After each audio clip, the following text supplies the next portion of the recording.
من برات لامبورگینی بودم، تو پراید دوست داشتی. کنم پسره کوچولو. بیبی کوچولو. 3 تا خصوصیت پسر که تایپ شماست رو بگید. خاک تو سر. دختر دورش باشه ولی به هیچ کدومشون رو ند. چش رنگی مورنگی، چش رنگی مورنگی. اسمتون چیه؟ اهورا.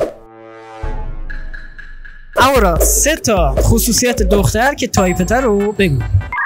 یکی آدمی باشه که هدف داشته باشه، چون کسی که هدف داره مسلماً به خودش رسیدگی میکنه، واسه آینده‌اش تلاش میکنه. دوم رفیق پسر نداشته باشه. غیر ممکنه دختری که رفیق پسر نداشته باشه. چه ربطی داره؟ منظور چی از رفیق؟ از رفیق صمیمی یا اینکه همینجوری؟ ارتباطات جداگانه با دخترها ممکنه داشته باشم، حالا داخل دانشگاه به هر حال یه رفیقی داشته باشم، ولی اگه اون پارتنرم و حالا اون دوست دختری که من دارم نخواد، من همشون رو نظرم به خاطرش بذارم کنار، یعنی هیچ مشکل از این بابت ندارم. من میخوام این یه چیز دو طرفه باشه که اونم یه سری خط قرمزا رو رعایت بکنه، چون به هر حال خب من پسرم، شما هم پسری، پسرا حسودیم. درسته؟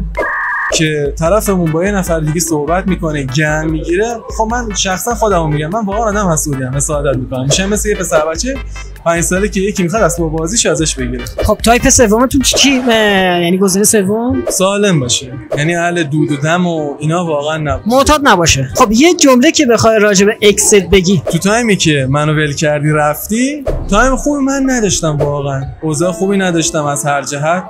الان تو با پشیمون باشی نه من. چی؟ من دانشجو پزشکی هستم. دکتر رفع نمیشه تسلیم، درس خوندم همه روزا. اسم چیه؟ آرتا. آرتا. اسم شما؟ کیان. و؟ ارشیا. ارشیا. خب 3 تا تایپ دختر، خب 3 تا خصوصیت که تایپتونه دختر، 3 تاشو بگید. چه خجالت میکشی؟ خود نگاه دوربین کن. اگه میخوای یه چیزی راجع به اکس بگی خب به دوربین و تمام کسایی که الان میبینن، خب اون یه جمله چیه؟ کدوم اکسری ما به دوربین نگاه. میخوای تا فکر میکنی ایشون بگه؟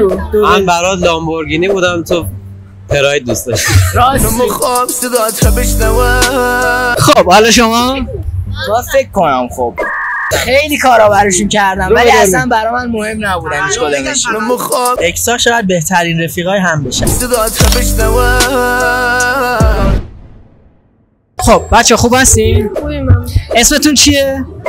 آیدا پارمیدا. خب 3 تا خصوصیت پسر خب که تایپتون رو بگید. خیلی از پسر بیبی فیس و موی فرفری، بیبی فیس، بیبی بوی. تو قدش زیاد نمیخوام بلند بشم، قد خودم دستم بهش برسه. برعکس همه دخترها. من پسر تایپم نیسته. خب یه جمله راجع به اکستون به دوربین بگید. اکسا و پارتنرهایی که با دوست صمیمیتون میرن اوکی میشن، خیلی آدم لاشی هستن. من بنده مورد عنایت خود من قرار شدم بعد اینکه فکر کنم 3 روز بود با هم ما کات کردیم، با دوست صمیمی رفتم. آره. چه لاشی؟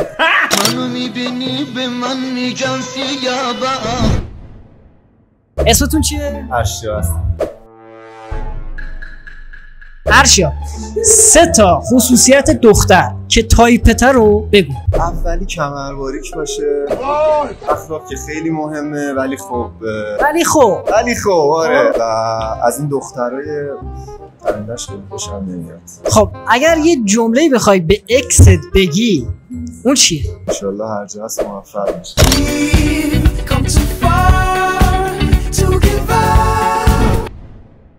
اسمتون چیه؟ اصل.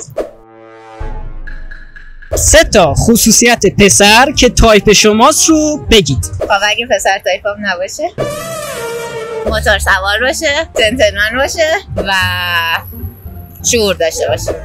یه جمله راجع به اکستون بخواین بگین اون چیه؟ بیلیاقت.